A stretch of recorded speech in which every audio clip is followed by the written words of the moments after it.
Episode is going to be wild, raw, and real. Buckle up.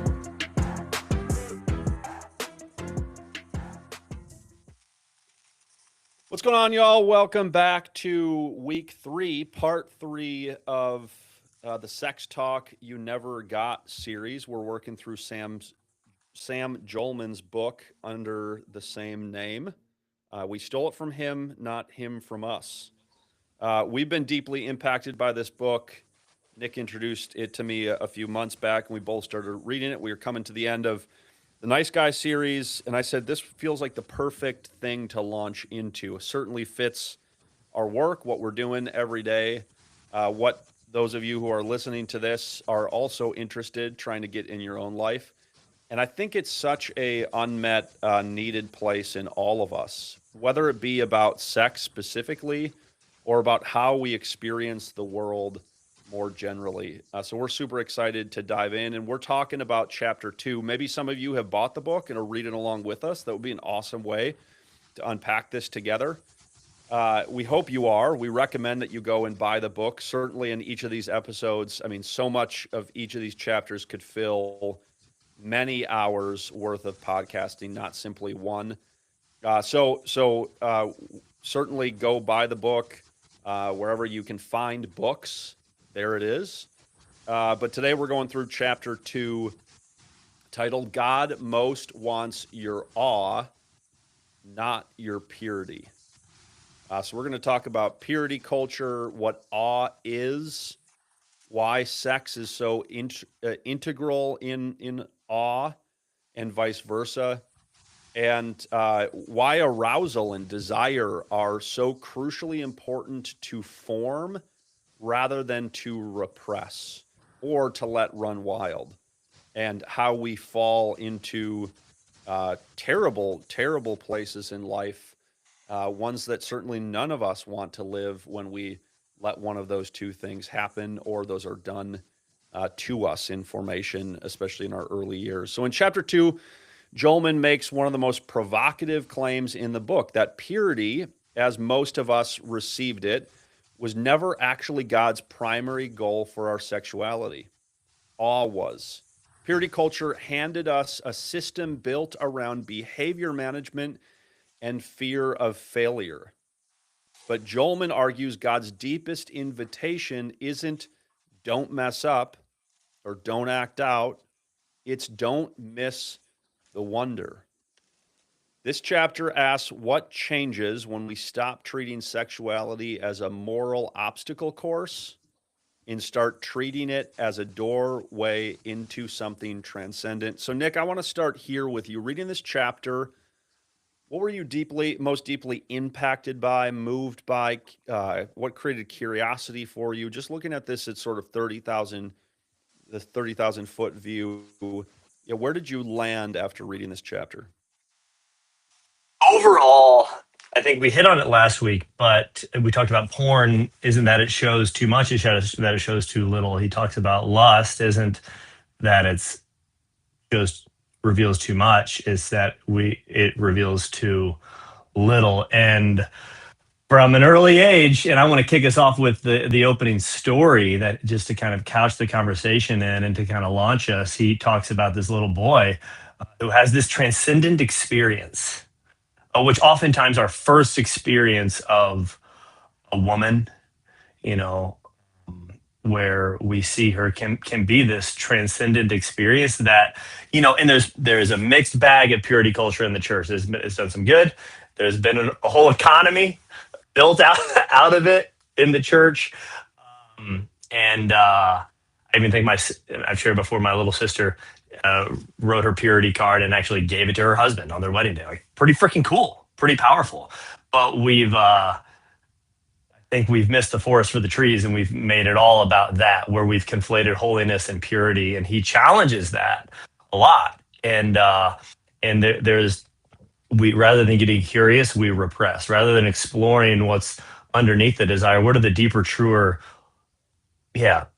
more honest and real and holy desires, we can repress our sexuality. So really the whole chapter is an invitation to awe, to wonder, to beauty, to glory, to exploration, and to getting curious. So If it's cool, I just want to open it up. The first story from the chapter. Does that work? Love it. So it kicks off. Come on, let me show you something. Kyle and his friend Tommy had been playing video games all Saturday morning in Tommy's bedroom. There's problem number one. That was my addition. The virtual adventure of the game was fun, but Tommy had a real life adventure in mind. He led Kyle down the hall, ever so quietly, to his parents' bedroom. Kyle followed across the threshold with absolute hush. Parents' bedrooms are not actually permitted places of play. This felt daring.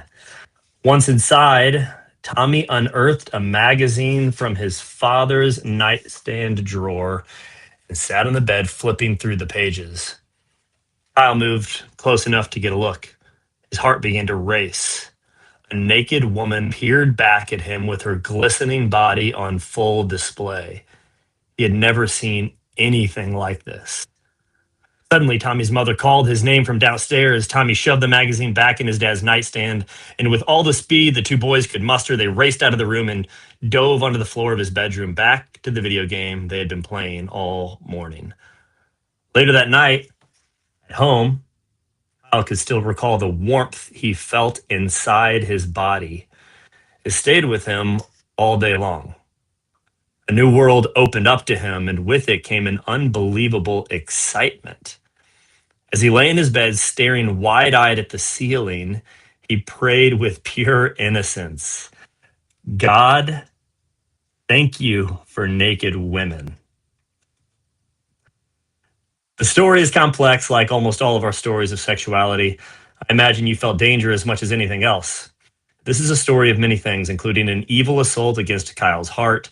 His father's use of porn is devastating in itself, and the impact on both boys is a story of sexual violation. That's important to call out. All of our experience of porn for the first time was a level of trauma, right, and violation. But he says there is so much broken here, but it's also the story of Kyle's innocent heart bearing witness to beauty, and with it, the natural, pure desire to say thank you.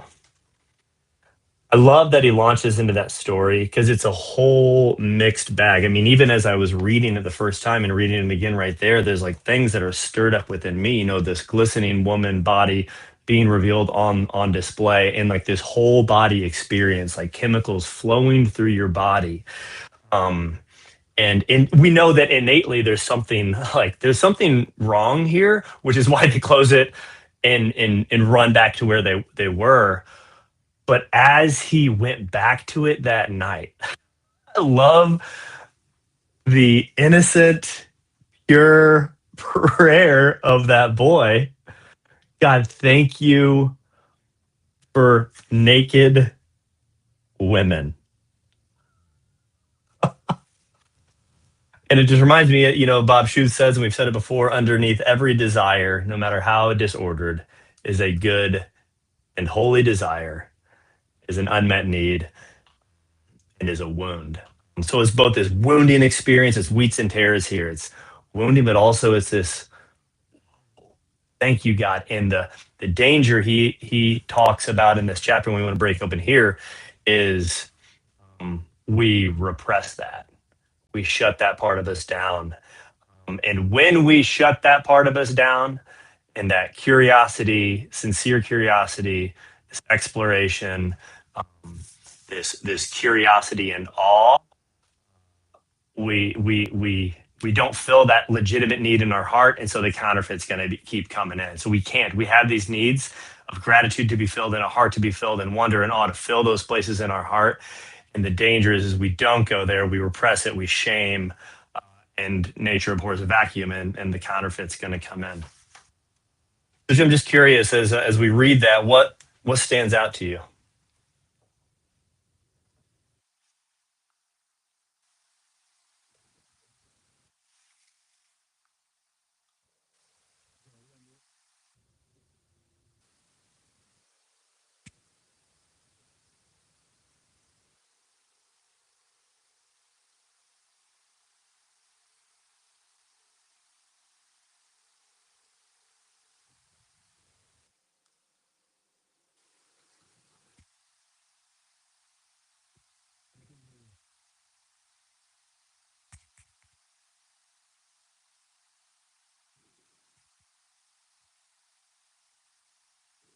Hello, I'm back.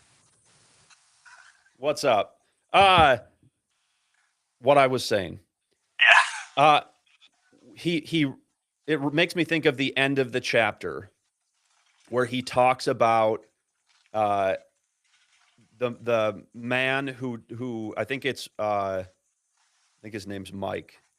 Yeah, Gives a quote about seeing his wife's naked body yeah, and has a very similar experience, a very Song of Songs type experience of the kind of enwrapping beauty yeah. and that kind that sort of, I don't want to say inundates, but fills him with this wonder and awe and connects him to that physiological sense of beholding glory, which throughout the chapter Sam Jolman talks about, you know, in scripture, people's encounter with God, and there's this kind of fear response, but this safety and stay, they don't run from it.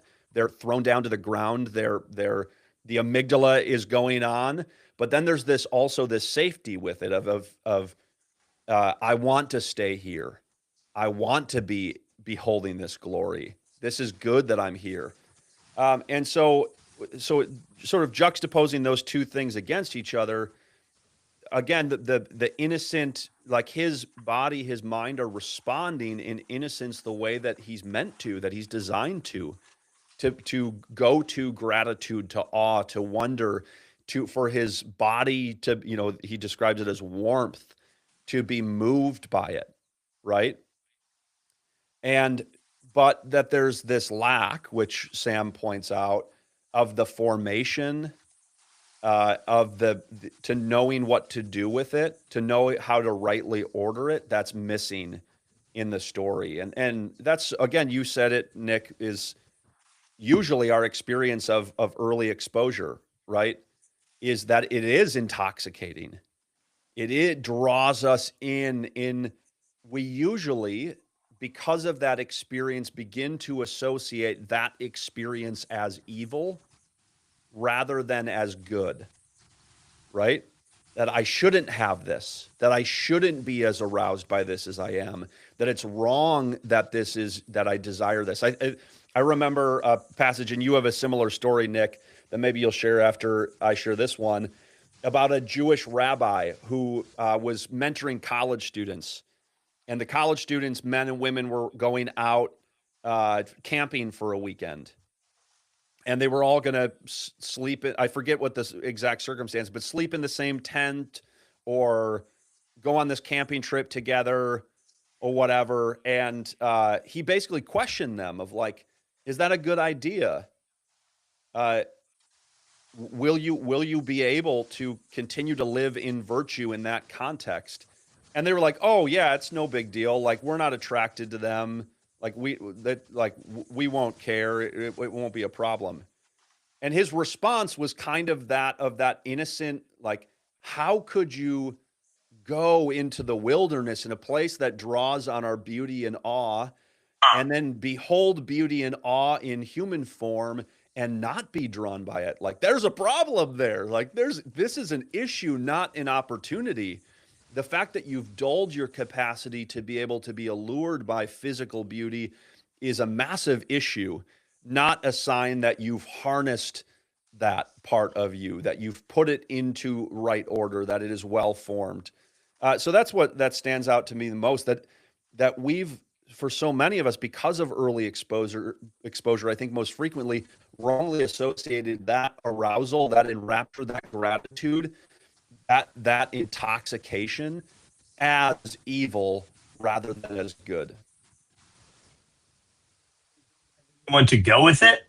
Two, this is the sex talk you never got, right? And most of us didn't have a space to process, to allow that. And that's both like physically, like physiologically, what is happening in my body? And then how do I like process this intellectually and conceptually? And when there's no space to do that, and not only that, and we're going to keep kind of jumping in and out of the purity culture conversation within the church, there's this, when we're not having an honest conversation about it, I can view it as like, this is bad. And we conflate arousal or desire with lust. And I would propose many times when men think they're lusting, they're not so much lusting as they're aroused. And what's the line? I don't know, Lord, search our hearts, but he gives this example at the end of the chapter of this man who claims he's conquered lust. He's done it. And again, this is where we think like the goal, and if a guy coming to our program, we tell a guy right away, this isn't about porn. This is about, we say, ruling your kingdom. And what does that mean? There's a whole bunch of what that means. It means getting in touch with your heart, stewarding your heart, becoming aware, feeling fully, naming fully what's going on, and welcoming that experience fully. He gives a story. He says, I know a man who announced to his wife that he had conquered lust. He claimed he was so pure that he was no longer moved by beautiful women. Didn't even notice them, he said. His wife sat across from him at Starbucks, aghast in disbelief when he told her this. About that time, an attractive woman walked past their table. His wife asked, so you didn't even notice her? Nope, he said. Something in her heart dropped. She realized that if this was true, he could not behold her beauty either.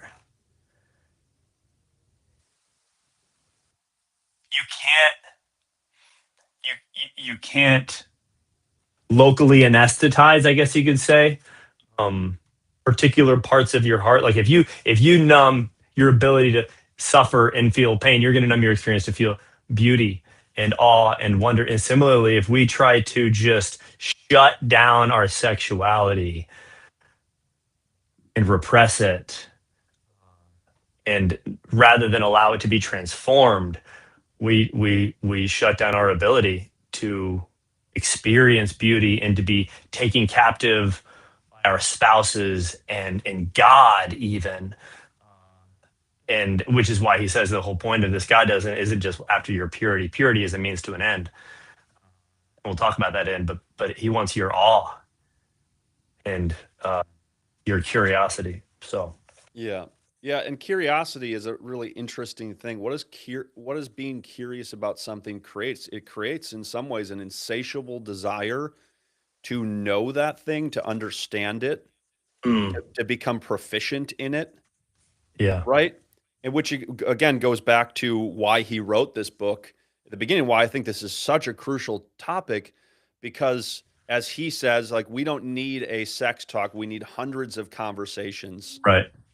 about this topic, and not just sex specifically, but what it's driving us towards. And here talking about awe and how to have it and how to develop it, and then to be taught, right, through words, but also behavior. What does it mean?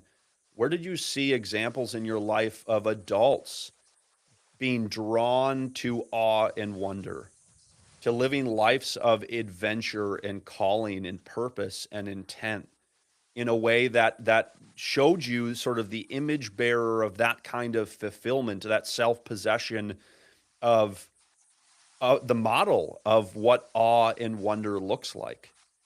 And I think many of us would be challenged to come up with one, two, or three people that we could talk about, that we grew up around, that were in possession of that even if we weren't verbally taught it by our primary caregivers, not even to experience people who are actively living it, also leaves us with a stark contrast between the curiosity and then sort of the one who can fulfill that curiosity for us. Who do I go to, right? And so then you get back to the porn conversation. The average age of introduction is 10 to 11 for boys, a little older for girls.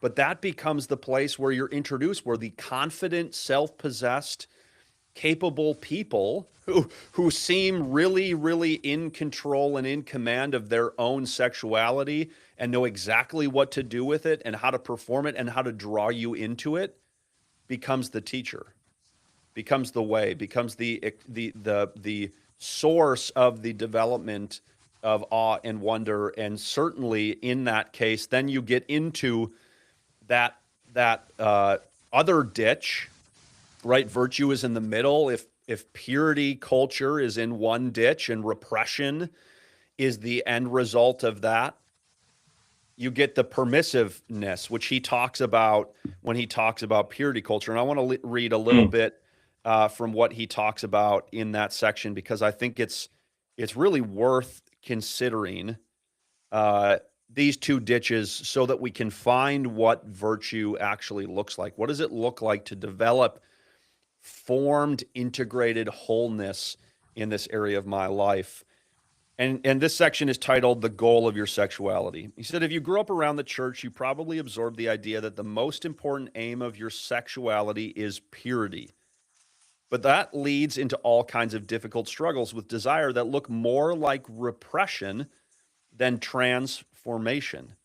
And if you grew up guided by the broader culture outside the church, permissiveness masquerading as empowerment or blessing, limited only by the principle of consent, was probably the implied message related to sexuality. Both messages seem so lacking to me. Neither purity nor permissiveness can bless pleasure or speak to all the ways the body integrates with the heart. What is the goal of sexuality? What does a man's sexuality move him to do? Where does his sexual energy take him? Then skipping down a bit, he says, your sexuality as a man was meant to drive you to awe and gratitude, which again, we led off with that story. That's what that boy experienced, right? The danger, the fear, the I shouldn't be doing this, something about this feels off, the shame associated with that, but also, and significantly, predominantly in his innocence, because he didn't know that it was wrong, he felt awe in his body, in his mind. He was in awe and experienced gratitude, right? He was feeling what he ought to feel, but not knowing what to do with it because of that lack of formation. And then he references some studies of researchers have studied the impact of awe. And they drew this conclusion. He says, people who experienced more awe in their lives were happier, more generous, more helpful, more cooperative, more ethical, and more humble. And then he goes on to say that even people who just experienced awe for a moment were changed by it. And I think that's, again, he's beckoning, he's calling us to something, to higher up, to outside of us, to an expansive view, which is so often the case. If you want to know if you're in one of the ditches, pay attention. Has your view been narrowed or expanded, right? That's the offer of permissiveness, is if, you can, it will offer a broad view that don't go to the rules, that getting outside the rules will offer you the capacity to behold and to possess and to have whatever you want. Well, that's certainly not the case. Every guy that comes to us talks about the tunnel vision, automated, locked in, not having the capacity to choose thing that has happened with the unbridled use of pleasure, right? So that's clearly not happening. And what he's acknowledging is that neither of these ways of living, neither of these philosophies, these set of principles that have been offered by Christian culture at large and then by broader culture, secular culture, if you will, actually lead to the expansive view, which is what God designed us for altogether. And I experienced that in my own life as I cycled off of craving and using pornography for pleasure. Several months into that, I started to experience things around me, everyday normal things, as rewarding, as pleasurable. Going for a walk in the woods and all of a sudden feeling like I was in it in a way that I can't even necessarily really articulate, that it's difficult a struggle for me to fully put into words, that I felt the aliveness of it. The colors hit different, right? In some kind of ways, kind of like a mini psychedelic trip. Now, I've never had one, so I don't know that I could say that entirely accurately, but this kind of like everything is more real, more available to me, that I am in it, right? And that's what God wants, right? Mentally, emotionally, physically, spiritually, to draw us into the story, but not just in the story in a way that we can intellectually understand, but into a story that we can operate in bodily form, that we can experience with all of its vastness, with its expansiveness, and that's what awe is. Definition I know you've used around this, addiction is a narrowing. What is that again? Yeah, addiction. This is Dr. Andrew Huberman's definition of addiction. An addiction is anything that narrows the array of things that gives us pleasure, Yeah.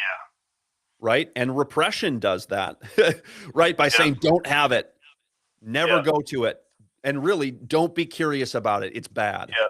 Yeah. And permissiveness, Yeah. That's secular right. culture says, have it all. You can have it all, and that will lead to freedom. That will lead to full self-expression. But the danger is in pursuit of that unbridled, only mitigated by Yeah. consent. You get locked in. That Yeah. same sort of, in a certain kind of sense, repression happens, Hmm. where this is the only thing that brings fulfillment. So you Yeah. must go to it again in order to be okay.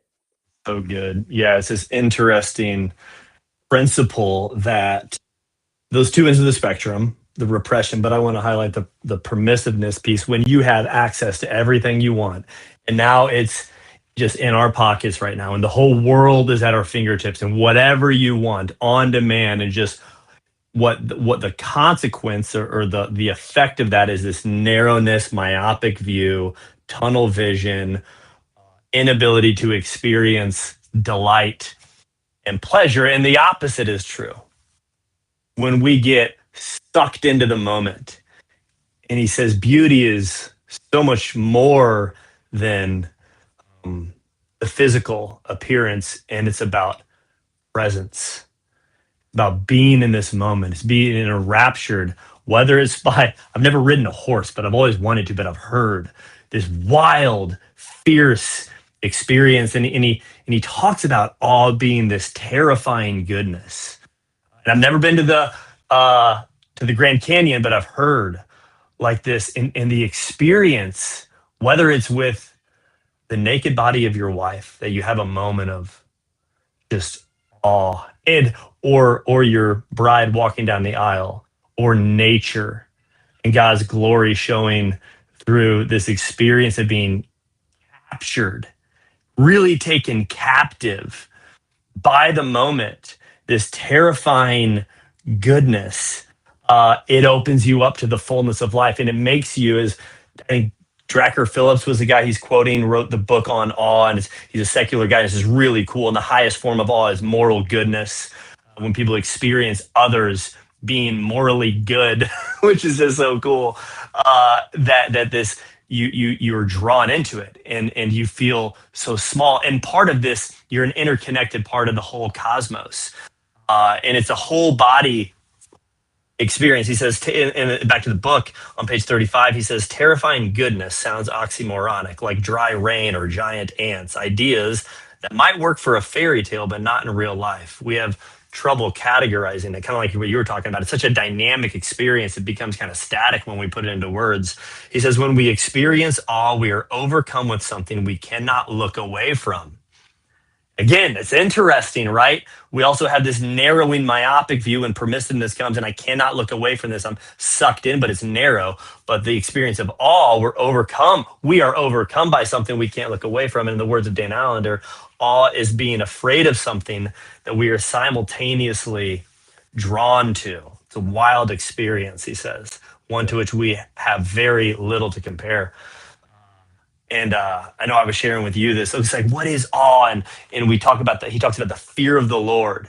The fear of the Lord is the beginning of wisdom. And when people, anytime an angel showed up, the command is fear not, because it's this terrifying experience. And we've I think we've downplayed and we've domesticated fear of the Lord in the church. And it's like, oh, it's just about awe and wonder. Okay, well, maybe, but let's define our terms. What's that? What does that mean?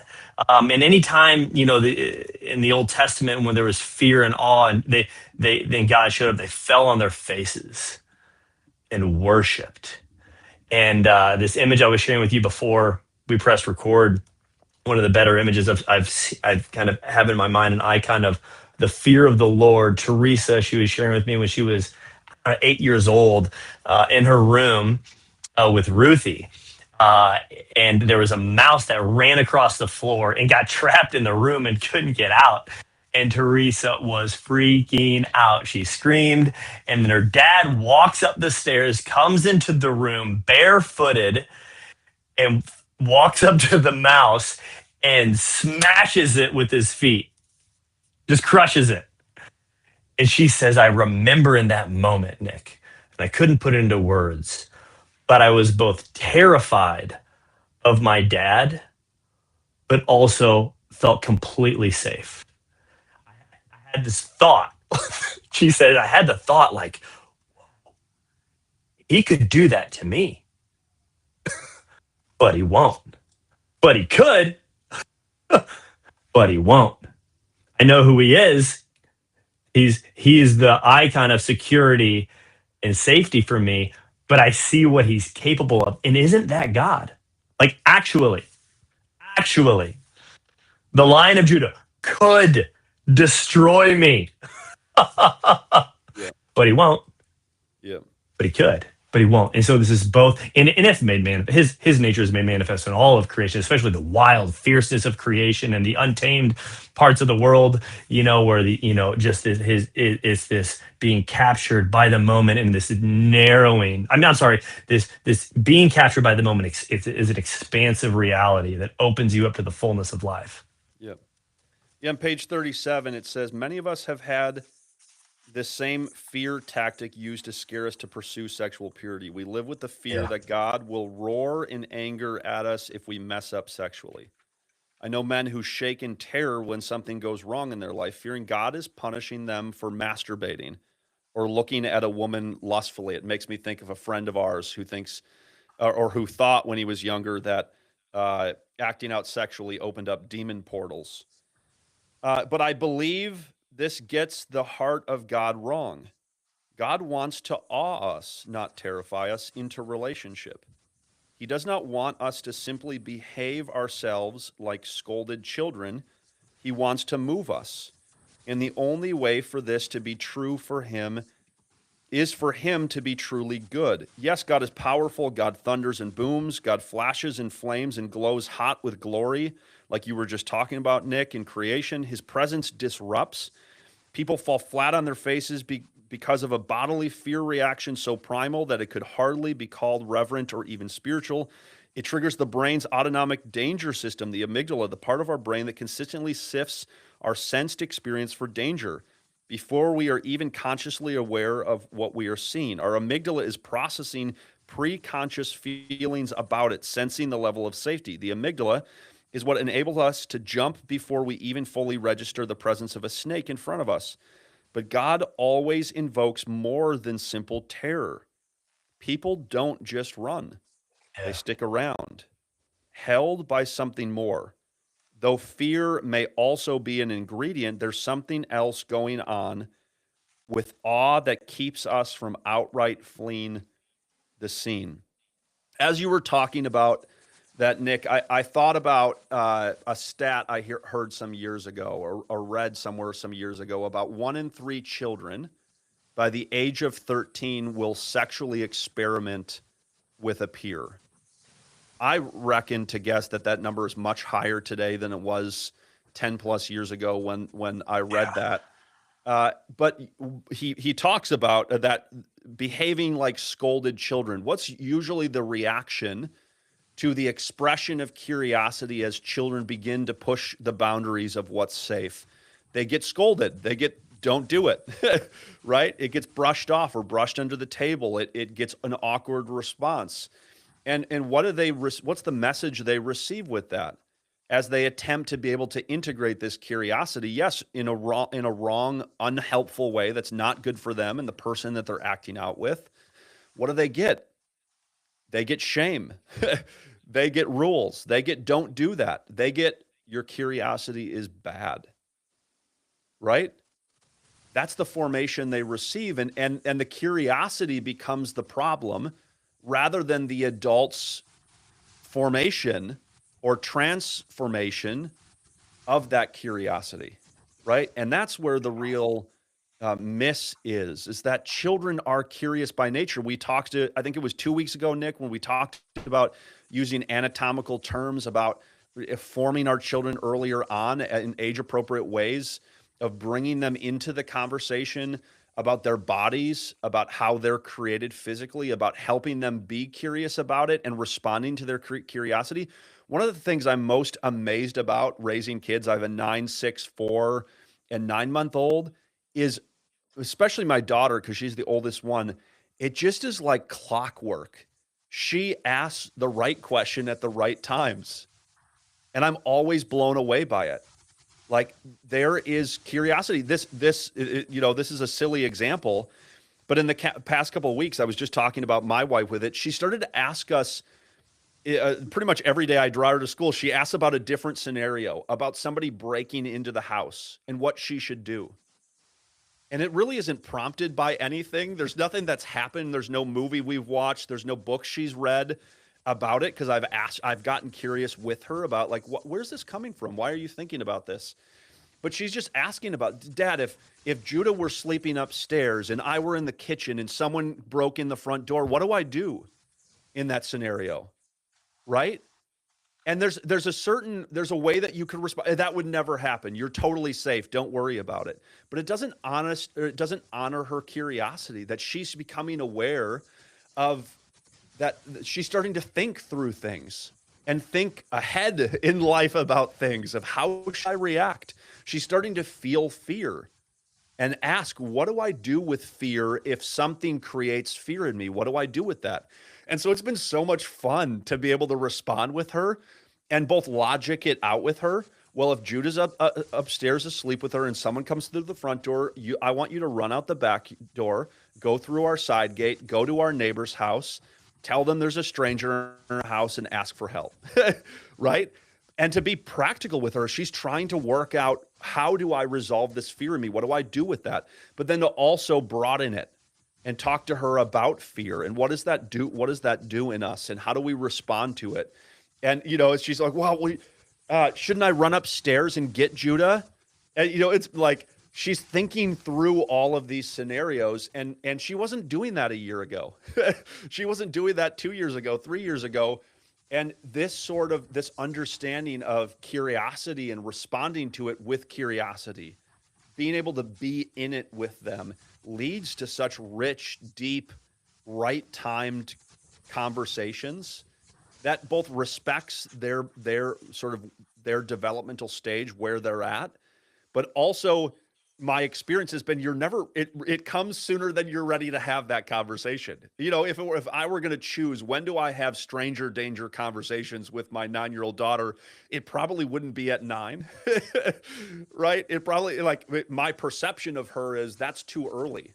She's not driving a car. She doesn't spend time at other people's houses without us, unless it's a very close friend or family member. Like we keep her safe. So she doesn't need it yet, but she has this curiosity that's inviting now, years before she needs it, so that when she has it and the risk is there, she's ready for it, right? Yeah, it's not about the stranger danger. What's it about? You said it. It's she's asking, even subconsciously, what do I do with this fear that's inside of me? And if we just shut it down, knowing, let's just say, for a sake of example, there's zero chance that will ever happen. Let's just say it. We would shut down that part of her by saying that's not ever going to happen, because it's less about the actual external. This is almost always the case, but actually what is happening inside of you. So you validate it, you meet her in it, you help her explore and let that out. And there's a space for all of this stuff that's in me, in this culture that is hopefully good soil for me to grow in, is processed and is explored. It's like, oh, because it's just out of the abundance of the heart, the mouth speaks, especially with kids. And it's like, and we can meet you in it. And just because it's more about meeting their heart, meeting them in that, even if it's totally outlandish. I'm sure we could think of crazier examples, but just meeting them in what, because a lot of these things are too heavy for them. They can't even really conceptually grapple with it. Yeah. But it's not about that. It's about their heart. And yeah, and for our sexuality, for a lot of us, that's it's been the experience, and oftentimes because the parents haven't navigated their own work, and there is a fear of their kid says that something happened to them, or they explored with another kid, or hey, they're like, you just get, because of fear they shut it down, don't ever do that. I said, well, yeah, this isn't really about just compliance. God wants to make us holy, not through behavior modification or through compliance or through rules primarily, but as Jolman's proposal on the table is, he wants to awe into holiness. Yeah, and for me, I thought, I mean, in part because we're reading this book right now, but I thought about that conversation and those conversations like one of those hundreds of conversations he's talking about, right? We're not Hmm, talking about sex or totally. sexuality, but what does she get if I respond with, "You don't have to worry about that, you're safe"? I tell her implicitly, I'm not, I, I am not safe for the things that you feel or are curious about. I think that's what she walks away with more than anything else is, don't bring it up. It's not a big problem, right? I got it handled, right? And by closing the door, I'm communicating well, clearly she's thinking it, and like you said, she's feeling it. Right. Right? And if I say, like, even if it would never happen, your feelings not important, right? Which is the same thing about sexuality. Like, when she comes of age, will she will there be near danger of her getting pregnant or having sex? No, probably not. Right? It's probably like the order of our life and the boundaries that we have will are very likely to keep her from having access to the thing that could create danger for her. But that's not the point. The point is that formation takes time, right? And when she's ready for it, and when she can handle it and she can hold it, and the curiosity is there, that it's important to begin to steward it then. And then extending that to our adult selves, right? We find ourselves having not received that formation, many of us, as Sam Jolman's talking about. What do we do with that? And I think we need to give, Nick, we talk about this a lot in our process of getting curious about awareness without judgment, that there's desires in us, that there's unmet needs, that there's longings, there's things that have just been shut down. Don't go there. Don't deal with it, right? And the only time that it gets dealt with or expressed is when we lose ourselves, when we go into automation, when we're on a website, right? That we're trying to find the answer or the solution to that. Well, if that's the only place that's ever giving you that answer and you stop, well, then the only thing you have left is repression, which isn't wholeness, which isn't integration. And so not only do you have to stop the learned solution to the problem, but you also have to deeply consider, what are the problems that's led me here. And one of those problems for many of us is this repression around curiosity, Yeah, right? totally. Whether it be we acted out in that curiosity, got caught with pornography, or got caught acting out with other peers when we were younger, and we got slapped for it, or got wrist slapped, or what, it was shamed for it, whatever. Or that we just knew implicitly, keep it hidden. Don't tell. Adults are not safe with this. I will get in trouble if this is bad, right? That even if it doesn't get exposed, I think every one of us grows up with a certain sense of this is bad, right? And it's really, again, going back, and I think we can tie the bow here on this episode, going back to the story, is that the exposure was bad, but the response to it was good, was natural, was holy. To experience awe and gratitude for something that is a part of God's creation, even if the means by which you were exposed to it were wrong, were evil, were not healthy, your response to it was still good. Totally. We need That's to so learn good. to give permission for the response again. Yeah. That we can Yeah. have pointing at you going again to what you talked about mid episode about the story of the man who said, I finally have full self possession and discipline. I've developed mastery over lust. I no longer feel. I no longer feel, right? And his wife's response of, if you no longer feel, then you're no longer accessible to me. That's right. That's a problem. Right. Yeah. I Yeah. don't want that. That's not Yeah. good for me, and it's not good for you. Totally. Yeah. So, We tell guys in the system to learn to confess the desire before you confess the deed. What do we mean? And confession can have a negative connotation on it. Confession is just telling the truth. Our favorite definition for confession is tell the truth. So rather than just tell somebody I did this, it's learn to tell the truth about the desire. I have a desire to do this, or I'm aware of even physiological cravings happening within me. I just had a good call with a guy yesterday, over 200 days. He's doing so awesome. I said, hey, how's craving been this past week? He goes, yeah, I had a couple moments. There was a really beautiful woman I saw, and I was aware of things happening within me. And there was like stuff being stirred up. And I got curious and was just like, yeah, that's normal. That's a natural response.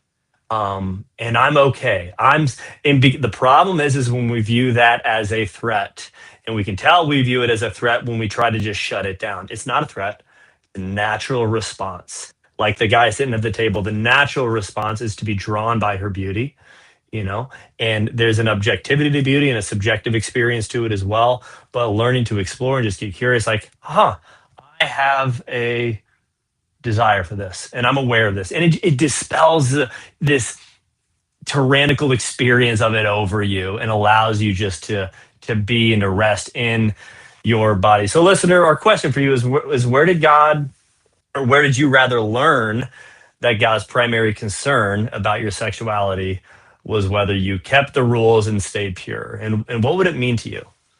You know, in your body, and not just like your intellectual theology, but if he actually wanted, what he actually wanted for you was your wonder, was your awe. Because one another definition we love for addiction is it's an illegitimate way to fill a legitimate need, habituated over time without the ability to stop on your own. What's the legitimate need? Beauty, wonder. There's the defensive strategies, block this, don't go there, and the offensive strategies. And the offensive strategy is wonder, awe, exploration with creation, beauty, filling your mind, heart, body, soul with goodness and beauty, transcendent experiences. Next week, we're going to talk about another one of those transcendent experiences, which is play, getting wrapped up in the moment of play. And praise God for kids, because they take us back to that moment to be present and to get lost in that. And we're talking about sex as play. So really excited for that conversation next week. Thanks for journeying us with this. If you haven't gotten the book, we highly recommend it. Sam Jolman's book, The Sex Talk You Never Got, Reclaiming the Heart of Masculine Sexuality. Thanks for being us with you guys. We'll see you next week.